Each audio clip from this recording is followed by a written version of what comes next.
Resuming debate. Parliamentary Secretary to the Minister of Justice. Thank you very much, Mr. Speaker, and it gives me great honour and privilege to be speaking on Bill C-71. And at the outset, I'd like to be saying that I will be sharing my time with the member for Glengarry Prescott Russell. Mr. Speaker, there's an establishment in my riding, which is in the middle of Toronto, a great family establishment called Playtime Bowling. And it's a place where mothers and fathers can take their children, their loved ones, to kick back at the end of a busy week, where they can distract themselves with a little bit of close time with the ones that they care for, the ones that they work for every day. I take my girls there, like many families do in my community. And the reason why I'm referring to this establishment at the outset of my remarks is a little less than 2 weeks ago, on a weekend night, shots rang out. And shortly after those shots rang out, 2 people's lives were lost.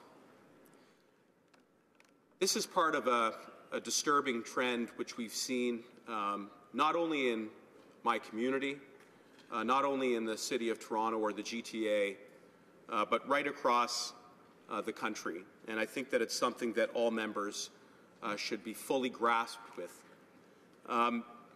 In Toronto, there were 61 homicides in 2017, many of which were associated with some form of gun violence. In 2018, there have been 28 shooting incidents already reported.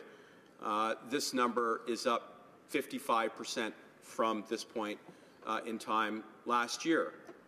And I want to say that this is in spite of the great efforts of local police officers with Toronto Police Services and with many actors within the law enforcement. But the reality is that gun violence is all too common in many neighbourhoods, not only in Eglinton-Lawrence, but right across the country. One of the victims that who lost their life just outside of this family establishment had been at an IKEA earlier in the day and had been shopping for a cradle in anticipation of starting their own family. And this person was described as caring and humble. That's one more life that's been snuffed out as a result of gun violence. And it's for this reason that so many within the law enforcement community, within the police community, within the victims' communities have been calling for gun law reform for so long. And Bill C-71 is a response to those calls. It contains practical and balanced reforms, like including mandatory life history background checks, like strengthening controls for the transport of restricted and prohibited firearms, like prohibiting certain firearms that meet the criminal code definition and limiting their circulation through grandfathering, applying a consistent approach to the classification of firearms, and cracking down on unlicensed access to firearms. Together, these reforms prioritize public safety while ensuring practical and fair application to responsible firearms owners. What Bill C-71 does not do in any way, shape, or form is to bring back the federal long gun registry, and I want to make that abundantly clear. Nor do they add any unreasonable measures for law-abiding citizens. They are focused on preventing firearms from falling into the wrong hands and keeping our communities safer. And that's what I'd like to focus my time on today. Mr. Speaker, overall crime rates in this country are much lower than what they were decades ago. But while we are seeing a general downward trend in crime, these statistics don't tell the whole story. There's no question that illegal guns are increasingly finding their way into the hands of criminals and gang members. Handgun thefts have recently jumped up by nearly 40%. Break-ins and illegal sales in Canada are only compounding the problem. Even more concerning, there were 223 firearm-related homicides in Canada in 2016, and that's 44 more than the previous year. And there were nearly 2,500 criminal incidents involving firearms in 2016, which is also a major jump to the tune of a 30% increase since 2013. While some of our largest cities are hardest hit by these statistics, this isn't just an urban problem. Rural and Indigenous communities are also affected. Not every crime can be prevented, but we can and we must take measures to reduce the risks. The first set of proposals we've introduced would help to stop firearms from falling into the wrong hands. These measures would spell out quite clearly that if you are planning on selling or giving a non-restricted firearm, you must verify that the person acquiring it has a valid firearms license. This occurs automatically for restricted and prohibited firearms, and you must confirm that validity with the RCMP. Currently, verifying licenses for non-restricted firearms is voluntary. We're proposing to make it required by law. Recent police-reported information would be taken into account. For example, an individual flagged for investigation by a chief firearms officer because of a charge of domestic violence could be prevented from unlawfully acquiring a firearm until the investigation was complete and the license was returned to valid. Further, in determining eligibility, authorities would be required to consider a history of certain criminal activity or violent behavior over the span of a lifetime, rather than just the past 5 years. What we are saying is simple. If you're eligible to own a non-restricted firearm, let's take a few minutes to confirm it. A simple phone call, for example, to the RCMP, free of charge, will answer that question. Monsieur le Président, ceci est un... Mr. Speaker, this is one of the practical proposals regarding licenses for owning firearms. We must also improve how we deal with firearms. Investigating firearms crimes is a way for our police forces to do this. We need to do a systematic follow-up of the history of a firearm that is seized. It starts with its creation all the way to its sale and its transfer. The sources of concern are when firearms become illicit. That's when they have a capacity to ensure effective application of the law. And ability to trace a non-restricted firearms effectively would be essential for law enforcement. All of this is being proposed with privacy rights at top of mind. And in that respect, law enforcement would have no special powers here. They would need to continue to comply with existing laws. All of it is supported by applying a consistent approach to classification of firearms and requirements for safe and legitimate transport. And it is backed by over $327 million of new federal funding to support initiatives aiming to reduce gun crime and criminal gang activities. The government understands that changing the law is only one piece of the puzzle.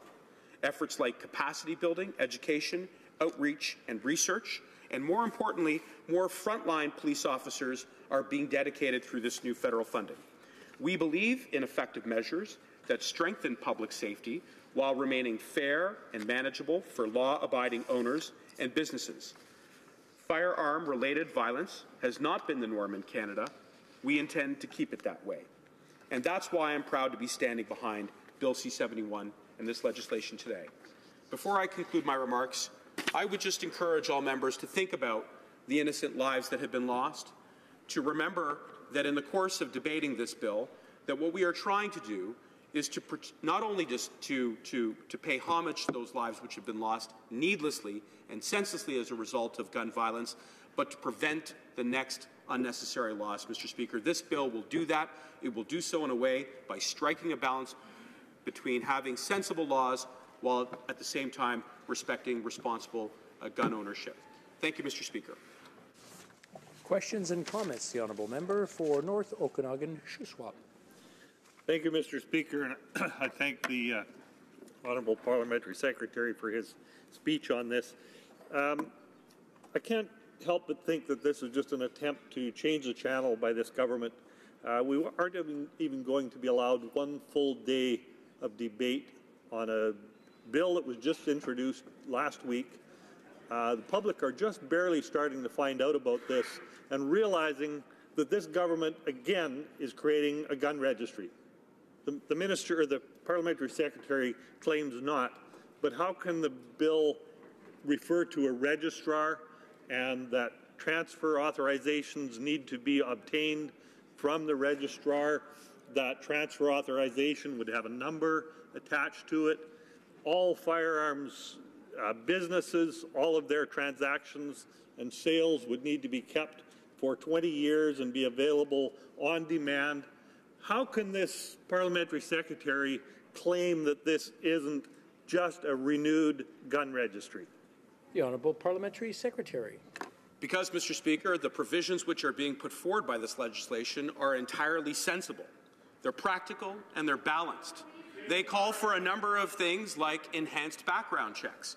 Now, find me one member in this chamber who does not believe that in so many other areas and aspects of life where we require some due diligence before giving people access to cars or to any other aspect of life in a similar way, that we wouldn't require the same kind of due diligence, in fact, enhanced due diligence when it comes to giving access to firearms, which present some risk. Those are the types of practical measures which I would think would be embraced by all members in this chamber. And when it comes to the type of dilatory tactics that we've seen, it's a bit rich coming from the other side, who used time allocation in ways never seen before in the history of this chamber. So we'll take no lectures from the Conservative opposition when it comes to debates in this chamber. Questions and comments. Before I go on to the next question, I just want to remind the honourable members that the rules in the chamber are that one side asks a question, the other side answers, and we try to hear both sides. And what we're hearing now is a little bit of, not sure if it's shouting, but it's heckling going back and forth, and it's getting a little bit out of hand. The honourable member for Kingston and the Islands. Thank you very much, Mr. Speaker, and I thank my colleague from Eglinton-Lawrence for his intervention today. I think he highlights exactly what this legislation is about. It's about a sensible approach to making sure that responsible gun owners can continue to participate in the activities that they do, while at the same time making it safer for Canadians, and in particular, as I see it, younger Canadians. One of the things that this legislation does, Mr. Speaker, is it strengthens the process by which somebody can obtain a firearm.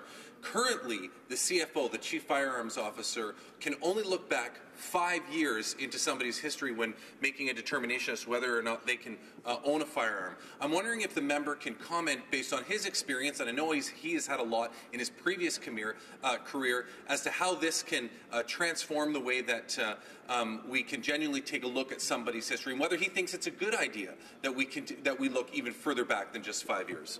The Honourable Parliamentary Secretary. Well, I want to begin by thanking my honourable colleague for his question and for all of his work on this file. And having had the benefit of playing a role within the criminal justice system, I am familiar with the fact that there is an increasing amount of gun violence. And as I described in my remarks, that's not an issue which just impacts big cities. It's an issue which we are seeing start to increase in trend in rural areas as well. And so it only makes sense that we provide the tools that are necessary to law enforcement and to those who are looking to sell firearms to individuals, to provide them with the mechanisms that they need to do the due diligence to ensure that we are not providing access to any firearm to any individual who may pose a heightened risk. Now, this is common sense. This is sensible. And again, I look to my friends across the aisle, and I put the challenge to them.